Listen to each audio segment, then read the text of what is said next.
Welcome to Authentic Living with Roxanne, a place where we have conscious conversations about things that really matter in our lives.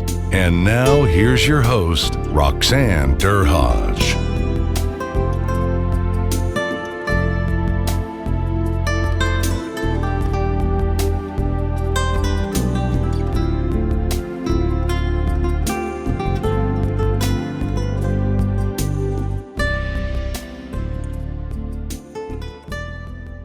Hi everyone, it's Roxanne Childhood with Authentic Living with Roxanne.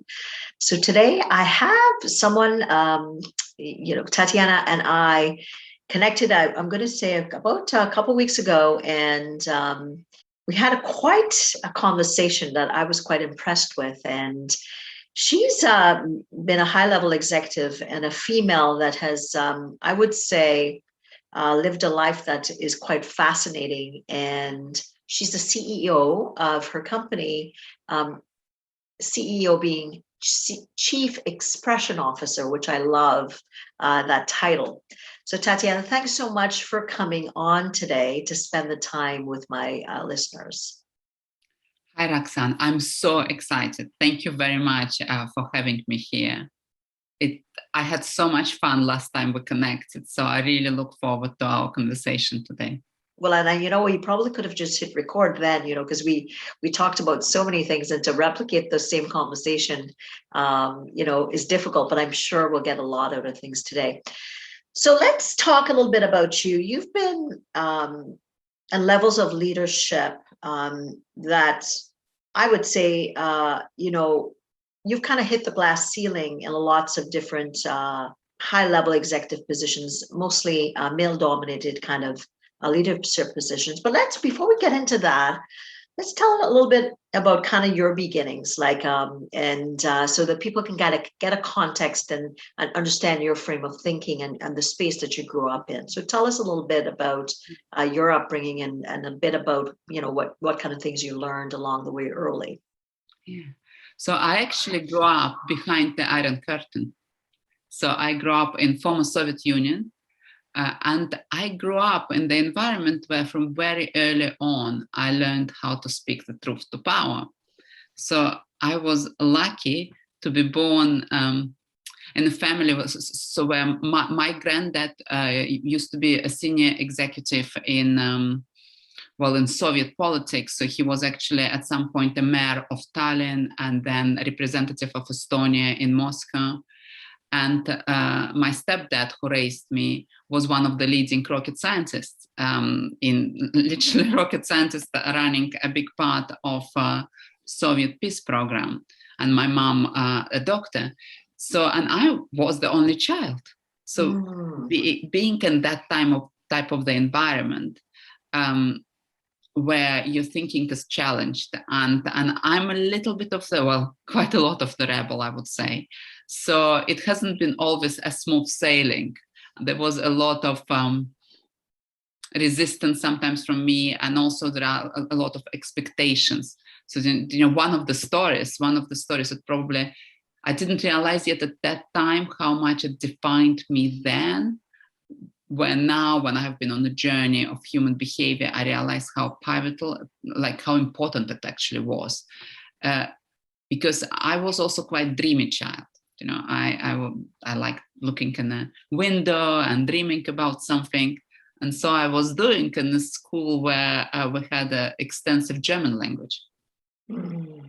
And of course, it didn't contribute necessarily for my progress in the German language itself. And Soviet education can be quite strict. And one day, when I was around 8, my mom was being called into school. And then the one thing that I remember is walking back from that meeting that my mom had, and the snow was falling, and I remember the snowflakes falling on my skin, and I see my mom is crying. And I'm thinking to myself, I wonder what did this teacher tell my mom that it set her on that stage? And actually what the teacher asked, which I later found out, is whether my mom had a birth trauma during my birth. So because obviously my progress in German wasn't very satisfactory.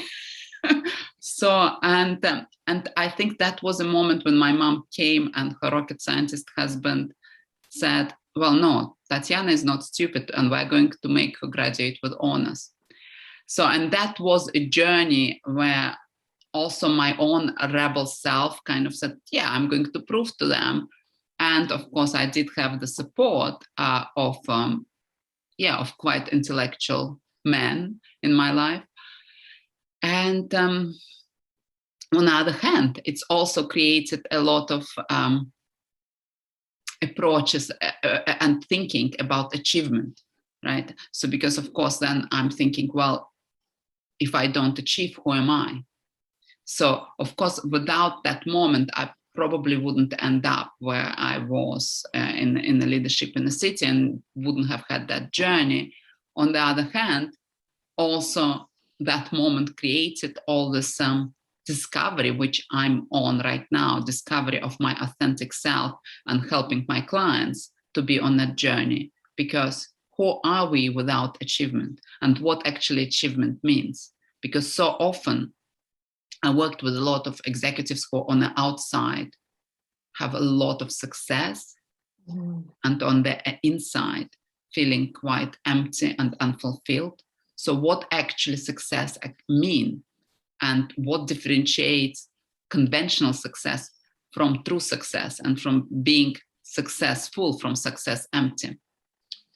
So I would think like coming, like, you know, like you're saying, growing up around behind the Iron Curtain, like there are some assumptions that I would say, like I grew up in Trinidad and Tobago. So I grew up on an island, and the perception that people have of me as well is a lot different. So only child growing up in a upper middle class kind of, I'm going to say more, you know, aristocratic potentially family. I'm going to assume, and you tell me, Tatiana, because I think this is important, that there were certain expectations of you relatively quickly or early that was defining kind of the path you were going to take. So tell me a little bit more about some of, whether it's implicit or explicit expectations that you had growing up in the family you did. Yeah, definitely expectations of working as hard as one can at school, expectation of being good at maths. Well, and that one probably came to me quite easy with maths. However, putting a lot of effort in probably variety of subjects and delivering results. And of course, I remember my granddad told me, Tatiana, all this knowledge that you acquire, that's your biggest asset, because you know his family himself, you know, he comes from Estonian family that actually at the beginning of Soviet Union was sent from Estonia to Tajikistan, and I think he was one of the 4 children, and his parents died very quickly. It was like early 1920s, because it's of course such a change, you know, from Estonia to Tajikistan, and all the boys were put in different orphanages. So believe it or not, my granddad, when he grew up, he was super grateful to Soviet Union. And I asked him, I said, Granddad, why?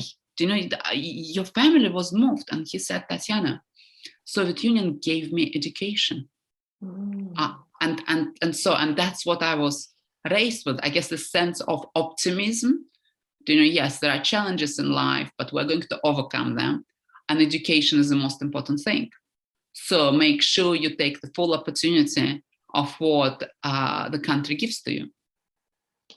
So that whole value of, and I can think of my upbringing. So with my ancestry, it's, you know, they moved to the Caribbean in the early 1900s or even 1800s, and from India. So they came as indentured laborers from India, and they believe some potentially on my mother's side from the Middle East.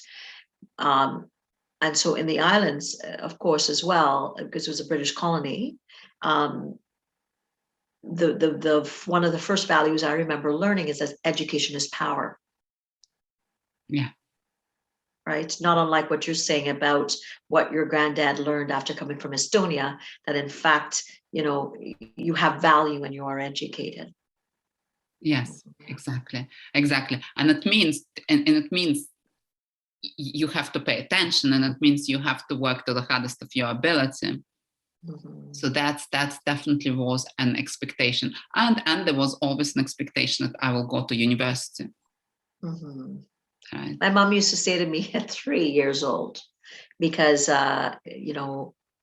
of course the opportunities weren't there with my parents. They were smart people, but there wasn't the the economic ability to go to university.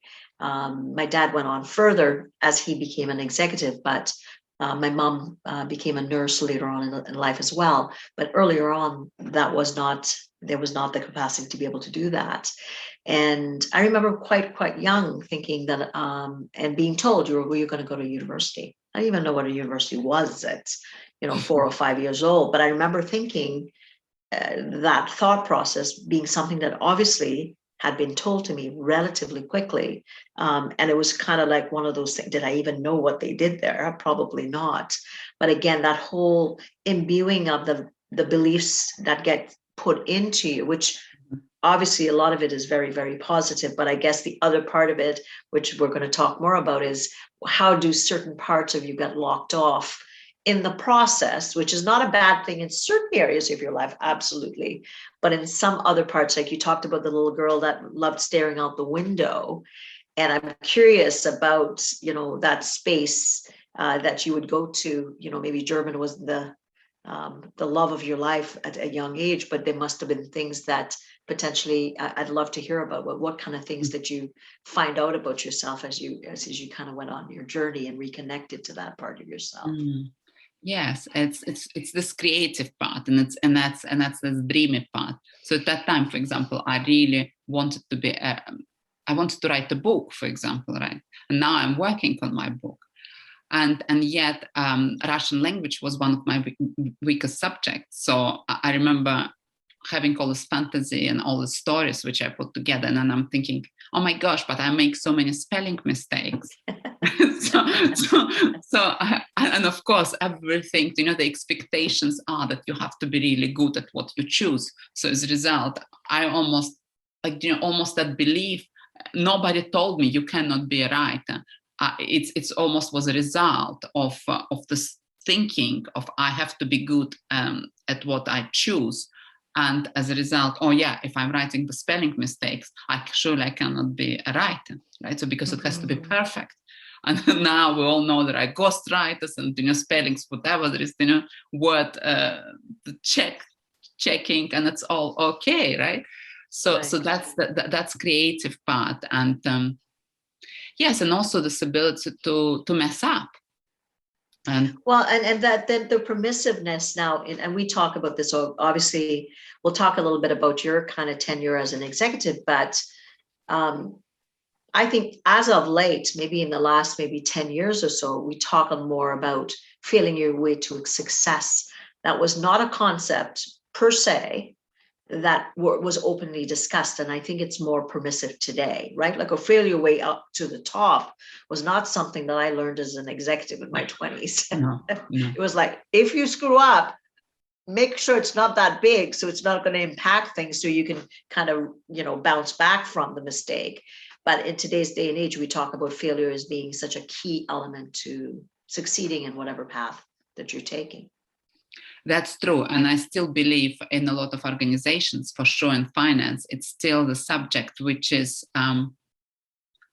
not very welcomed, probably. I think, HR executives, they understand that, and some senior people, they relate to that, but it's not the culture, I believe. So it's still, I see it in my clients when I start saying, failure is the way. They're like, what do you mean?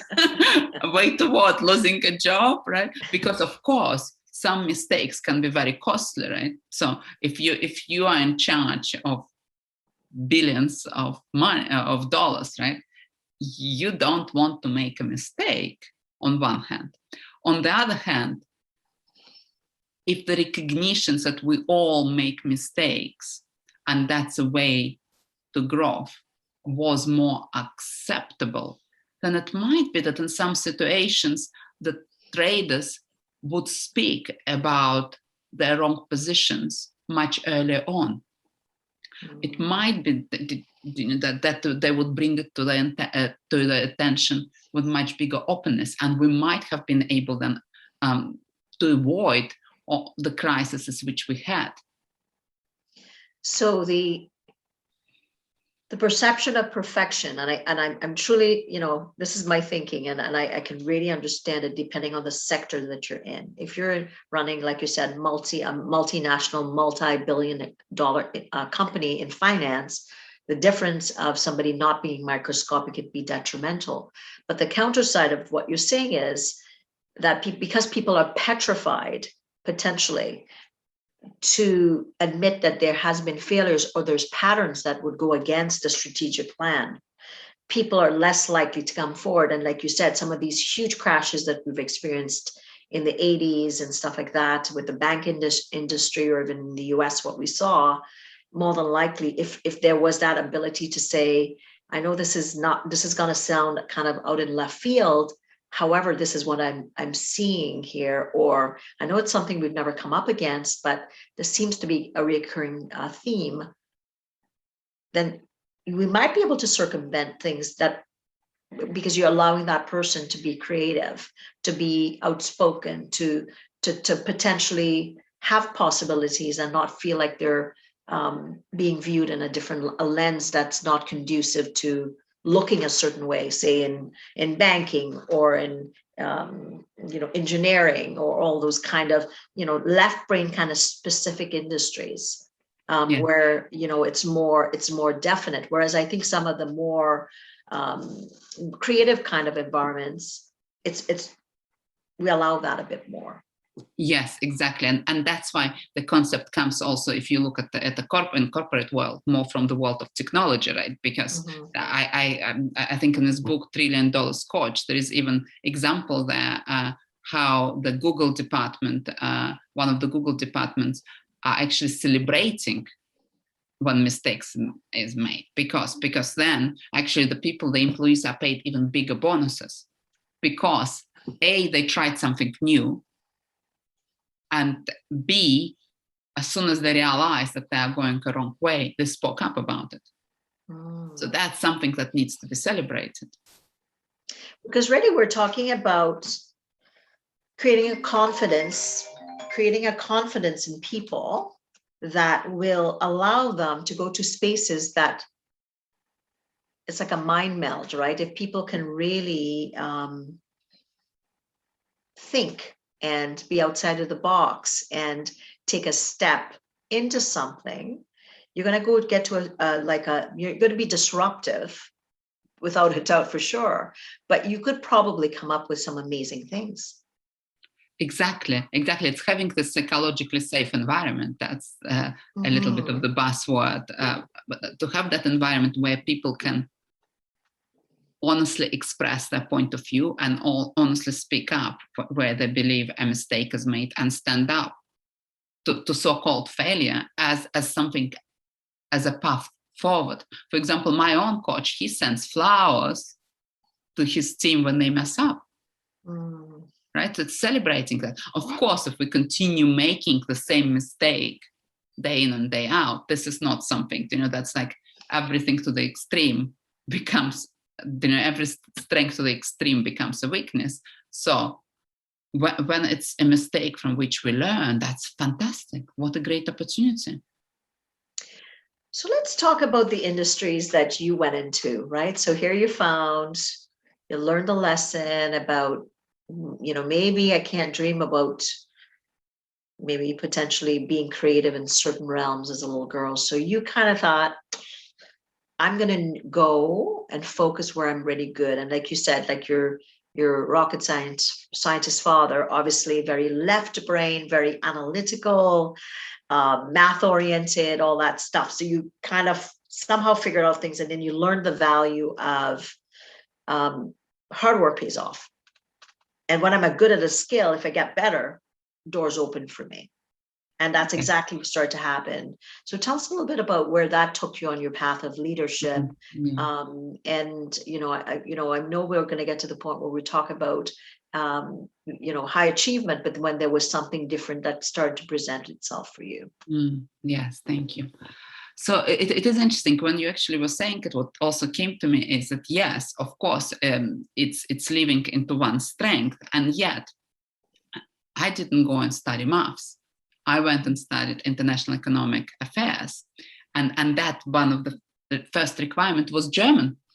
So I actually when you circled back to the German again. I circled back to the German. Well, it was the first foreign language, and for me it was German. So I knew that I needed to be very good in German. And in fact, the same teacher who made this comment, she came to my graduation and apologized because she heard me speaking, right?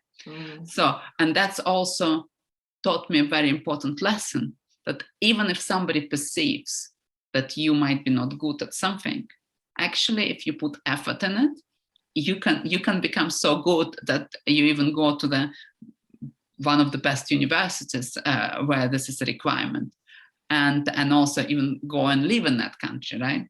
So it is possible. So hard work was kind of a very big component, and also actually now when I'm thinking back, it's also ability to dream, and for me, there were a couple crucial moments that opened the doors, and one was actually when a scholarship from Germany came to select us from the university to go and study in Germany. And the girls, so they were like in our German group, there were 13 of us that's already at university, and there were 3 girls and 10 boys, and all the boys were invited, and the girls were told not to come. So because as my German teacher said at that time, well, you should be thinking about your personal life, right? Oh my gosh, I was furious. I was 18. Personal life, getting married, right? So I thought, I'm going to prove that I can get a scholarship. And then I literally wrote so many letters to I think I went to the library and I literally found all the possible German foundations. And eventually I found there was one. I got so many no's, of course, talk about getting no's. And it didn't matter to me. And then eventually I got one foundation that was prepared to finance my study in Germany. So that was a very big moment. Again, and sometimes later in life I forgot this ability to get so many no's, because once you become accustomed to more easier ride, actually one becomes accustomed to more yeses as well. And sometimes one needs to relearn how to go for no's, because there will be yes in a sea of no's. Right. That get the 50 no's out of the way first, and then by the 51st or 52nd, they're gonna, you're gonna have worn them down potentially, and you're gonna get to a yes, right? Which is a very male characteristic. Let's talk. So let's talk about. So you went on, and like you said, you were pretty high up in the German banking industry. So tell us a little bit about that, because I want to talk a little bit about that whole concept of that you're driven and you don't take no for an answer, and how that kind of translated out into some of the steps and kind of the step ups that you were able to make in some of these environments. Yes. So if somebody, when I was in Germany, there was an opportunity to go and interview with Dresdner Bank. And actually, I remember people were telling me, oh, Tatiana, but in order to get that job at Dresdner Bank, you need to finish your degree in Germany. I was like, well, I'm going to try to do it with my actually Soviet degree. And again, there were many moments like this, when somebody says, and then when I got actually that job in this management trainee management development program, I was literally the youngest in that program, because majority of Germans who were going for that program were already late 20s, and they never ever hired anybody from former Soviet Union for sure at that time yet. So they took a big risk on me. And so often there were moments then actually they had to prove public interest of Germany, I think, to employ me at that time. And then there were a lot of difficulties with that. And again, I went and investigated the legal system, and I connected with the head of HR at Dresdner Bank at that time. And I explained to him how exactly, where potential loopholes. So it was fascinating experience, even going through that process. And of course, not being from the system, from the country, that's also probably gives a lot of permission, because I think when we grow up in a particular system, in particular country, there is particular ways how we operate, and we think, okay, this is a done thing, this is not done thing. So my huge advantage was that I came from totally different culture. So I just chose to be myself, because I was not under influence of those rules. So as a result, and also because by that time I was so unusual, it's created many interesting meetings. So like, for example, I would work directly with a board member of the Dresdner Bank, and the board members of the Dresdner Bank would be sitting in a separate building. So normally you have to be almost like, mid-level executive to be able to speak to them. So it was unheard of that 22-year-old girl or young woman would support a board member of Dresdner Bank in negotiations with Gazprom. And yet those opportunities serendipitously, on one hand, were created almost for me. And I think the difference is that when there was a moment, I would just go for that. And I remember a lot of my German colleagues and friends, they might not, because they had all those memos, all those, rules in their head, right? So they had those like memorized, and they didn't quite figuratively didn't give you the memo. So you just kept going after whatever you wanted to at that point. Yes. And I think this is this is a freedom, and this is almost a gift from being an outsider. Of course, being an outsider creates a lot of challenges, but it also brings a lot of opportunities. Even looking at the accent, for example, right? Nobody could judge my German accent or my English accent, because, nobody could place me where exactly I'm. Well, they know I come from somewhere like in Eastern Europe, but you know what I mean? So when people connect with each other, there are certain particular biases, certain particular stories we tell ourselves. And if somebody is so different, there are advantages in that. So it really, to some degree, was a gift, the difference, or the way you perceived it, right? Again, based on your mindset and kind of what you had learned, was to work really hard, don't give up. And if there's a shut door, there's probably a couple of others that you can try and keep trying. So that tenaciousness was something that I would say, you had from a very young age.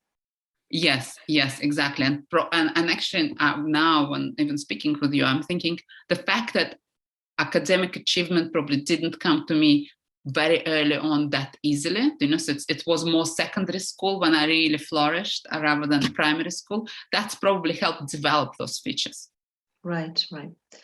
So let's talk a little bit about, so you went on and did some amazing things, like you said, at Dresdner Bank and bank in finance, in your executive career.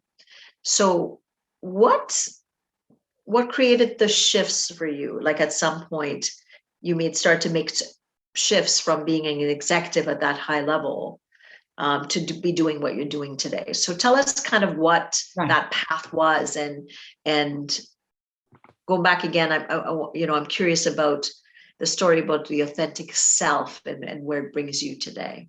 Yes, sure.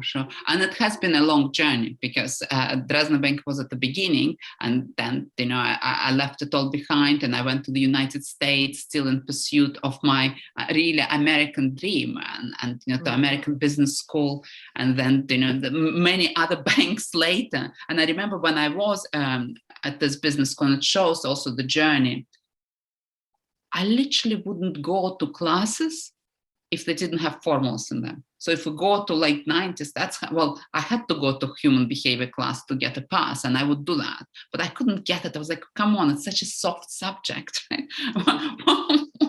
Like, give me a Black-Scholes formula, right? Why are they teaching us something like human behavior, And it's interesting because the more I progressed on my journey, the more I realized that actually those skills that I described at that time as soft skills, they are the most important skills in life. So because no one would enter banking in those positions at this level without knowledge of maths. That's almost like prerequisite, right? Or without like certain level of IQ and education. However, what really differentiates people who become inspiring leaders and from producers, right, is this emotional intelligence.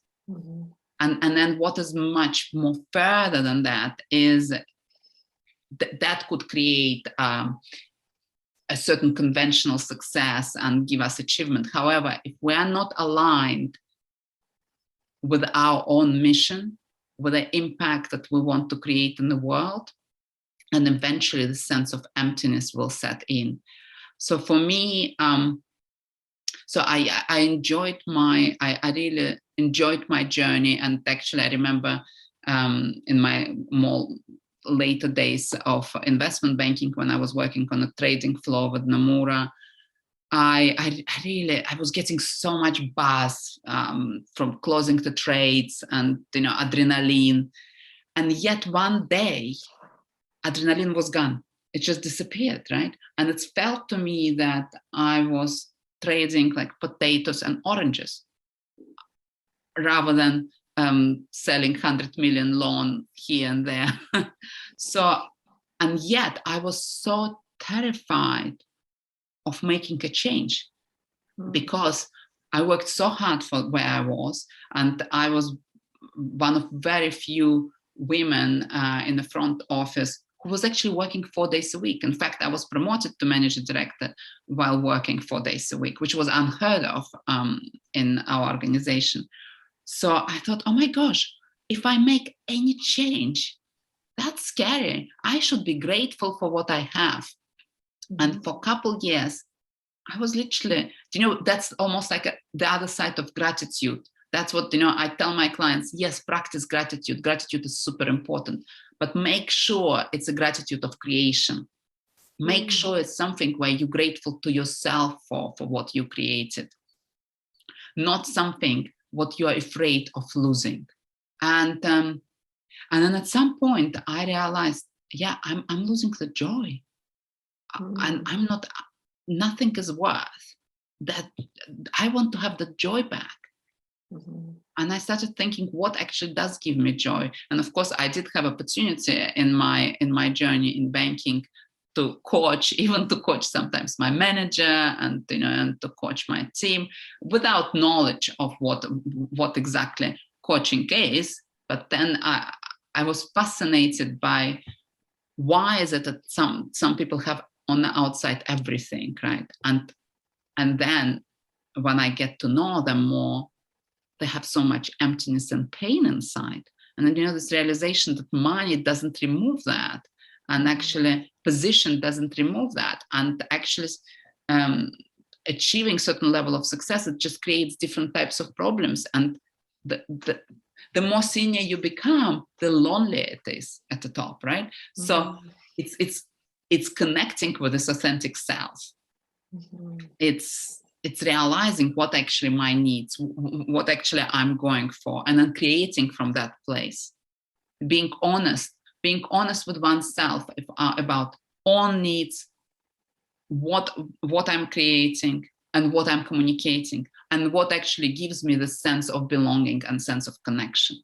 So how did you do that? How did you, because you go into a high-paced environment where, like you're right, like you would be coaching, but I would think the kind of coaching, was it more on the business end, or was it that you were doing overall coaching, or you didn't, at that point you were assisting people in ways that was making them get connected? And that's when you started to recognize that you wanted something different. How did you kind of start to listen? Right. So and of course it wasn't, I didn't have a position of a coach at all, or it wasn't even called coaching. It's for me, it was that, well, I connect with people well. And sometimes some people would reach out to me and we would have a conversation and say, I was working on a trading floor and there is a relationship with investment banking. And there was one particular manager who opened up to me and with his challenges, actually, both in his private life and with a relationship with investment banking. And I'm really grateful to him, because it's really made me look deeper in human behavior. And eventually I asked him, I said, can you please work with a life coach? When the boundaries were a little bit, I felt actually it's taking me in slightly different direction from my role at the time. So, but it's intrigued my real interest in human behavior and in psychology. And, I was messing it up big time myself, right? So it's not like I was just scratching the surface tiny bit. I remember I was in a lot of pain, right? So I wasn't having adrenaline anymore, right? So it's not like that I was completely flourishing. On the outside, it looked quite nice, but on the inside, there was a lot of pain. So it's helped me to go on a journey, right? It helped me to make that step eventually and to say, do you know what? I am going to make the change in my life. And probably if I knew then what I know now, and where I try to support my clients, I could have made potentially a different decision, right? Because there are different ways, like it's not for everyone to live in an organization, because I tell my clients, look, if all people who are connected with themselves leave the positions of power, it doesn't serve anyone. We want people in power, we want people in finance and power of technology, the ones who are driven by compassion, the ones who are driven by creating the impact in the world. Because then really those industries can start serving us as humanity rather than the other way around. For sure. So for executives listening, right, I'm sure there's people thinking, oh, she's kind of reading my mind, or I felt like that for a while, or, and like to your point, we're not suggesting that everybody go off here and, quit, or you may stay in the industry that you're in. But what I hear is that what you're suggesting is connection to yourself to create alignment for whatever path you're going to take. I think that's what you're suggesting. Exactly. It's connecting with oneself and understanding own needs, understanding, also asking oneself, okay, how do I actually create a sense of belonging, right? So because we all as humans have two probably main needs. We want to be free to express ourselves, and we want to belong, right? And ideally, we can belong by being fully ourselves. And that's a dilemma, right? And that happens whether you're a senior executive or whether you're doing anything else, right? So, and actually asking oneself, what actually does give me a sense of belonging? When did I feel connected to my colleagues last? Right. And what do I need to do for that? What do I need to ask for, right? And how can I give opportunity to people to ask me for something what they need, right? So I think if a lot of people are in the same space, right, and they're disconnected, and they're not connected to their true authentic self as a leader, they're in turn going to impact the people around them, right?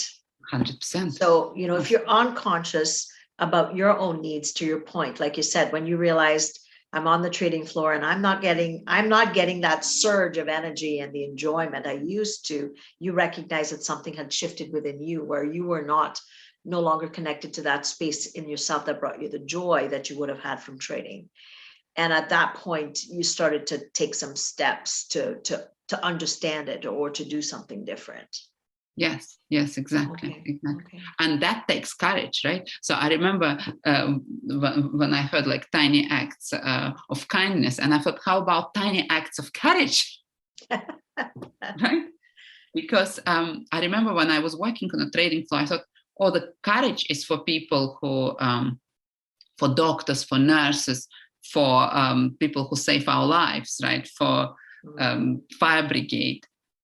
And now I'm thinking, no, courage can be anywhere. Like, how about courage for speaking up for a colleague who's being who is bullied? How about courage for saying that something is wrong? How about courage for speaking up for your own needs? So for the CEOs that might be listening, or this, people of the C-suite in certain industries,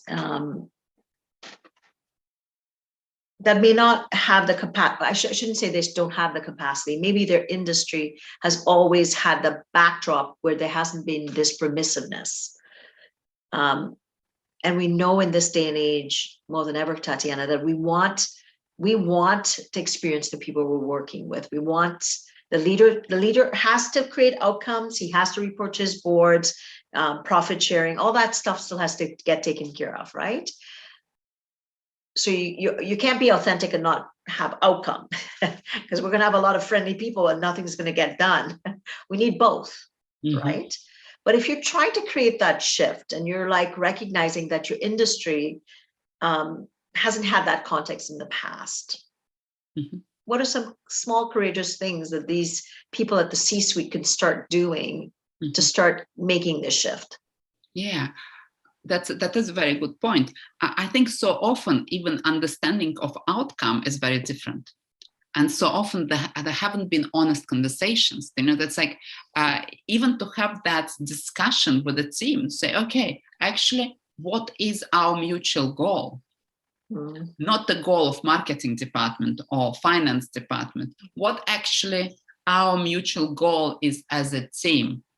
And then actually creating that environment of trust that people can express truly what actually that goal is, and then actually expressing their points of view about whether we are on the right path, honestly, because how often the elephant in the room is not expressed.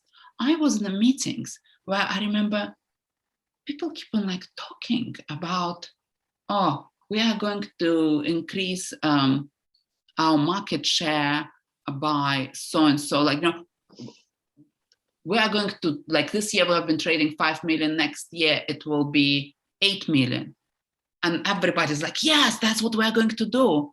I'm like, okay, wait a minute, where is it going to come from? Are you going to get a market share from someone at that extent, or is the market going to grow at that extent? And I'm simplifying it, of course, to make it clearer, but so often people are afraid to ask basic questions because they're afraid that they might come across as silly, or I should have known it before. And actually to create the environment, if you're a CEO, where people can ask those silly questions, because they are the most probably valuable questions, because from those questions you also can understand whether everybody is really on board, and people can only commit when they were able to express their point of view. And actually, yeah, for sure. But I think what happens is sometimes, and I think of some of the corporate environments that I've been in, and you have people talking about expectations or maybe, like you said, projections, and everybody has the water cooler talks, and then you go into these meetings and the same people that you're thinking, oh my God, you were saying the exact same things I was, and all of a sudden somebody speaks up and nobody says anything, and you're like, were we just all talking about the same things, where we saw this and this and this wasn't going to be possible, this is going to fall apart, or this is not realistic? All of a sudden the courage escapes the meeting rooms. Yeah. So it's interesting that you're talking about small acts of courage, because it is so true, because it's almost like people are afraid to speak up based on the context or the level of stress that they have. And I can think of multiple times in different environments that I've been in where you're like, What happened to everybody? They were all ran for the hills. Yes. And that's why it takes time and it takes work. And I always say it takes work starting with the leader, and then it's systemic approach to the team.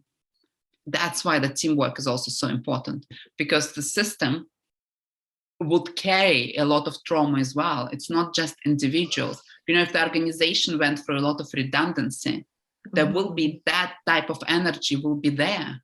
There's so often, also I remember myself, when I joined Nomura, for example, there was a person there who was there longer than me, and I joined at the same level as that person.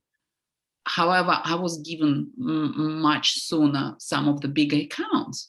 And actually now, with what I know, acknowledging that she was there before me would have created very different environment, like acknowledging of the timeline, which is not done. And there are some fantastic workshops that we run to do that. It releases the energy. It helps people to create a psychological safe environment, right? And that takes time, that takes work. It takes one small step at a time. And as you say, courage escapes the room, because fear is one of the most contagious emotions. And even acknowledging that, it's like labeling that. It's already, the neuroscience has proven that when we label our emotions, the cortisol drops. Mm-hmm. Name it to tame it, like they say, right? Exactly.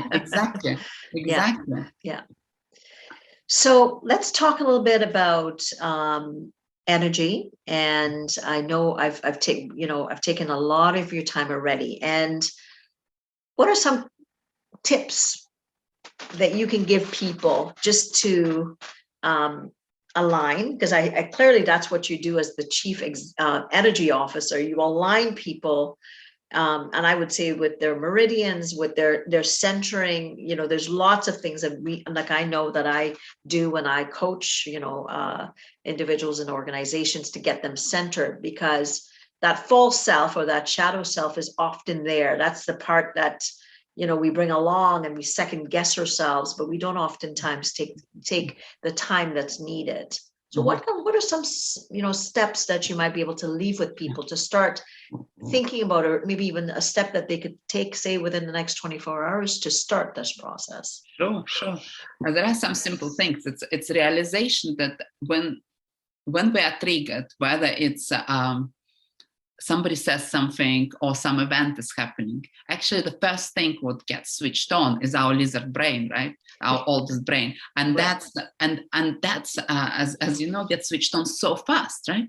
Because actually our lizard brain doesn't differentiate whether it's an animal running after us or whether it's our boss said something unfortunate that triggered us. It's the same thing. The only thing what lizard brain wants to know is, am I going to survive? And is my offspring surviving, right? So, and it needs to be very fast, right? And before even thoughts or beliefs appears, there are particular sensations in our body that happen. And actually connecting, starting to recognize those sensations, just literally thinking back of the moment when we were triggered, in our personal life or professional life, thinking, where did I feel it in my body? Did I feel it in the chest? Did I feel it in my stomach? Because once we recognize that, then we can know, okay, it's my lizard brain. Now I can do something about that. Now I need to switch on my prefrontal cortex. And of course, a simple tool is breathing. But sometimes when we're in that situation, it's difficult to breathe, right? I'm like, so. Yeah. Shallow breath and less oxygen to the brain and confusion. And then that becomes a reality. And it tips us back to every time we've kind of felt to that state, which kind of tips us in the wrong direction. So really starting consciousness and awareness, right? And anything that you could do to start to do that. Now, I know you do phenomenal work and you have some programs that you're running. For anybody, if you wanted to tell them about it and if they wanted to connect with you, tell them where they can reach you. Yes. So I hang out on LinkedIn quite a lot, a little bit on Facebook, but mostly on LinkedIn. And there is my website, www.tatianasceo.com. And we run programs together under Adapter brand. So it's ADAPT, ptaa.co.uk. So we actually run a program for leaders. Well, actually, people at different stages of their leadership, because diversity creates the biggest insight, which we call Amazing Humans. So if you're interested, come and explore it. I'm happy to have a discovery call. We also run program for inspiring women peer coaching program. It has been very popular with private equity funds and banks. So come and we can have discovery call and have a conversation and see how we could potentially can support you. Awesome.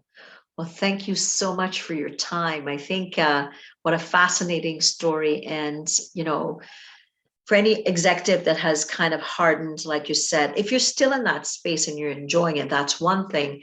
But maybe potentially there could be things that you could be doing just to get reconnected to yourself in a way that allows you to take better care of yourself. It doesn't mean that you may be in the wrong fit, but if you're feeling that, I call it the nudging inside that says something's not right, that inner space that you can go into that Tatiana talks about is the space that has the answers. But, sometimes you're in environments that are diametrically opposed to you slowing down.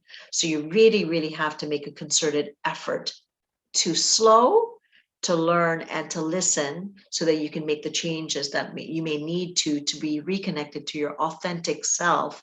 And then eventually what happens is when you learn to listen on that level, the answers slowly come, and you have experts like Tatiana to help you along the way.